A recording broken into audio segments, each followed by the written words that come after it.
People of the verse, hello and welcome to the channel. This is the Eradicator, and in today's video, well, we are going to have a Squadron 42 video because, you know, we're still waiting for the official Squadron 42 video from CIG, the Squadron 42 video that has not come for a very long time.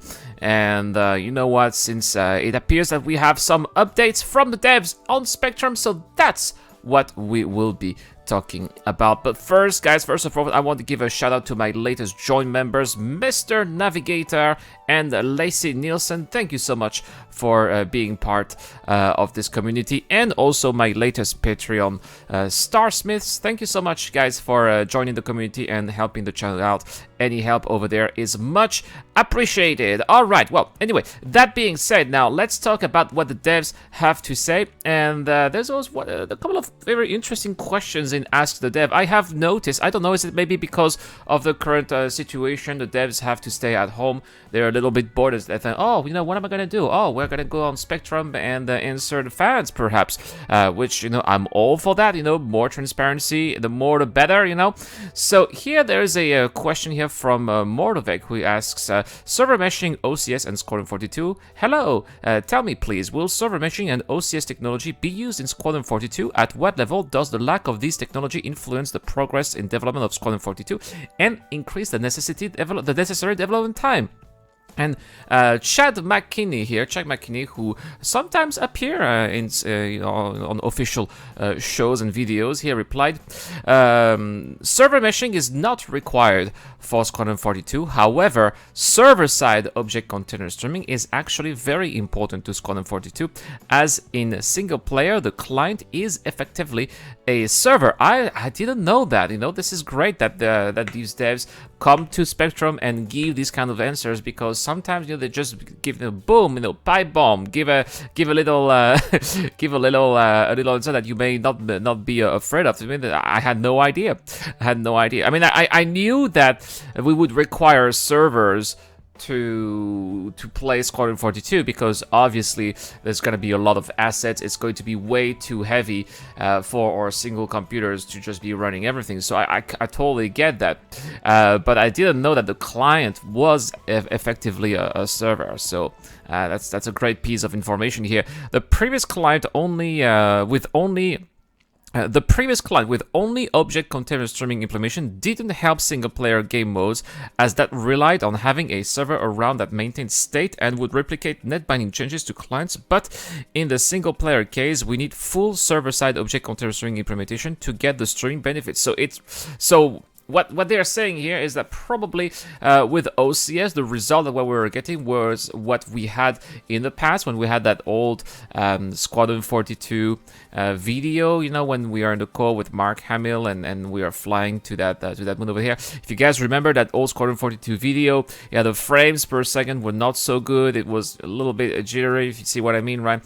So the idea is that Squadron 42 SSOCS is going to bring a much smoother, actually does bring right now, according to Chad McKinney here, a much smoother experience that is enabling the game to perform well. So that is good to know. You know, SSOCS was a requirement for Squadron 42. Maybe that explains why they decided to push it forward last year, and now we're just maybe polishing it to maybe favor the release of Squadron 42 as soon as possible. Anyway, there was another question here regarding low draw distance, and I like that one very much, because I think that is also affecting the PU quite a bit. So listen to that one, guys, here. We know that Squadron 42 will feature multiple planetary locations. However, our director of graphics, Ali A.B. Brown underscore CIG, seems to indicate that the tech required to fixing rocks, trees, foliage only appearing within a few hundred meters is more of a long-term goal that they hope to get around to implementing sometimes in the future, but not an immediate priority, even though all indications show that Squadron 42 will suffer from the same issues. I know that this is a beaten dead horse, but the low draw distance is by far the most immersion-breaking graphical issues in the game, and I'm just perplexed on why it was never considered a priority for Squadron 42. And well, he just goes on and on ranting about this, and I think I absolutely agree here with Acroyali here, who posted that on Spectrum as well.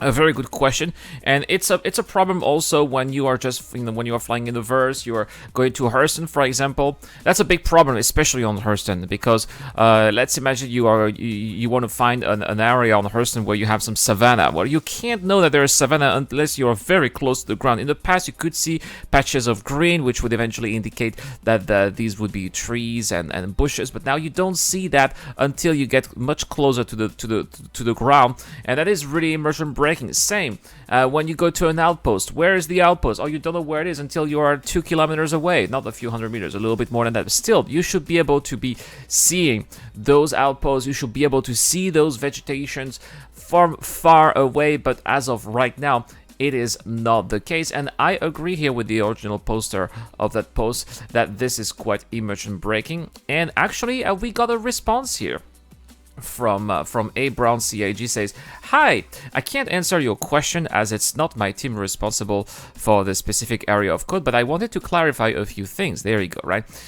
It's not really a problem within the GPU rendering, but the spawning render submission. Beyond the draw distance, these objects literally don't exist. Each object has its own spawn distance set up by the artist, but there is an upper limit of a few kilometers. The CPU cost of the current setup is partly in the spawning and partly in the submission up to the renderer. Both of these have been optimized, and Gen 12 will likely further improve matters, though at some points you are better off changing the algorithm if you need major performance savings. But I can also say that I have a lot of confidence in a very talented artist behind Squadron 42, and they'll certainly squeeze the very best out of the system, or force it to bend to their will, blah blah blah. By the way, on a related note, vehicle draw distances were recently massively increased to help gameplay and should be visible till they're just a few pixels wide, and we'll review space stations very soon to ensure they're drawing far enough. Ali B, director of graphics engineers. So they are going to start making sure that we can see objects from far away, but obviously vegetation, single trees or rocks are not going to be a priority. Right now they are making it a priority for us to be able to see ships and stations from far away, which I think makes sense because it's a game about it's a space game with spaceships, so we definitely need to eventually be able to visualize where or the objects that we need to go to or target or follow are actually around us. So that makes sense, but on the long term it is definitely going to be a problem, at least an immersion problem, I think, if rocks, outposts, or just trees can't really be seen from far away and they just pop up like that. It just doesn't look good. But I think that this is more of a graphical optimization that that devs would really mostly do in beta version, not really in alpha, which is why they're not prioritizing that, just in my opinion, of course. Next and last here is another answer here from A Brown CIG regarding cinematic lighting from the Squadron 42 update, which was posted on July 2nd. How did I miss that here? But actually he did reply yesterday as well, so we're gonna check it out right here. Alright, so Tom Trustworthy here asks, cinematic lighting from Squadron 42 update today, which was probably referring to the Squadron 42 monthly report. I was just reading this section here and I thought the auto-generated lighting ring was a cool idea. I'm happy you guys mentioned it and explained it. I was wondering how it would work in dark situations. Say you're sneaking into a base at night or even a ship where the main lights go down and just the emergency lights, which would be dimmer. Would this new rig pull away from that night scene or emergency lighting of a ship with a couple brightly lit actors having a conversation, or is the luminosity sort of mimicking when it checks the location around the actors? Sorry if this tag is incorrect. I couldn't decide which one to use. I don't know which tag is talking about. Anyway, A Brown here is also answering Tom Trustworthy. Hi, Tom Trustworthy. This is hard to say. Hi, Tom Trustworthy. While I'm not the one writing the light rig, I've assisted the owner a little so I can shed some suitable dark light on this. It's got a good sense of humor. The rig does indeed examine the surrounding lighting, though it evaluates the lighting slightly differently to the renderer's lighting shaders for both aesthetic reasons and simplicity. It builds a localized light rig that is proportional and in keeping with the color and brightness of the surrounding with key, fill, and rim lights. It's supposed to be relatively subtle, just like in films where they often change the lighting per shot, but it never feels like a different scenes. I hope that it helps. All right, okay.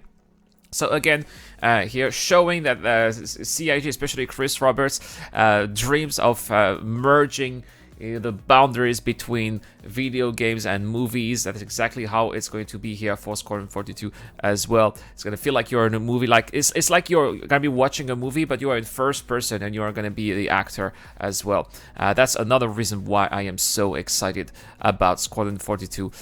Personally, not just the whole story, but all the attention, all the details that are going to be brought here by CIG, and especially overseen by Chris Roberts, who's always dreamed of being a movie maker on top of being a video game maker. And I think that this is definitely going to be, I think for him, the highlight of his career, his own masterpiece that we are enabling thanks to our backing, and I can't wait to try this out. And that's all here for this video, guys. 3 different questions answered by backers on Spectrums. I'm glad when the developers are taking the time to answer questions. This is the way it should be. And again, on this channel, I will always encourage this from happening.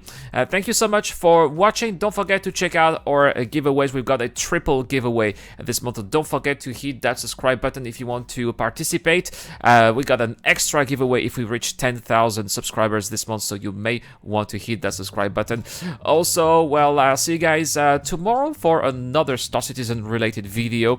I probably won't make a video on the day after tomorrow because I'm going on vacation for a couple of days, but I'll be back very quickly. Hopefully, this is going to be very selfish of mine here, but I hope that 3.10 is not going to be released when I'll be on vacation. I hope it will be back. I hope it will be here just when I come back, but we shall see, right? And yeah, that's all for today. Thank you so much for watching. This is the Eradicator. I'll see you guys later.